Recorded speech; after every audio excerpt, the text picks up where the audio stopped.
Ish deputeti i Lidhjes Demokratike të Kosovës Gani Geci ka reaguar ashpër ndaj lëvizjes vetëvendosje duke akuzuar partinë në pushtet se ka tentuar të blejë votën e vajzës së tij, deputetes së LDK-s Marigona Geci, jo vetëm tani, por edhe gjatë vitit 2021.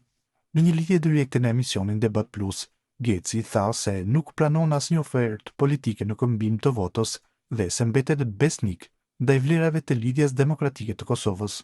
Unë nga një Geci nuk e shes votën.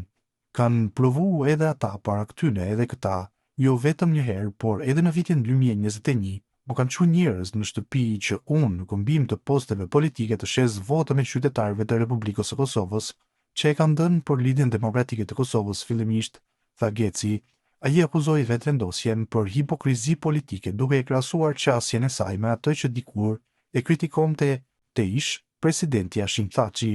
Ata vete kanë thënë, lëvizja vetëvendosje që ka shkuar Hashim Thaçi me lyp vota në Malisheva i është tradhtar të njëjtën gjë po e bën tani Albin Kurti përmes Glauk Konjufcës.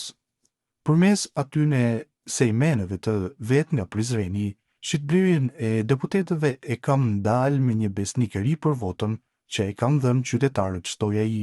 Geci tha gjithashtu se nuk do të dëshironte të ishte pjesë e vetëvendosjes, do të siguronte mbështetje të zyrë elektorali, por nuk është person që ndryshon bindje politike për profitime.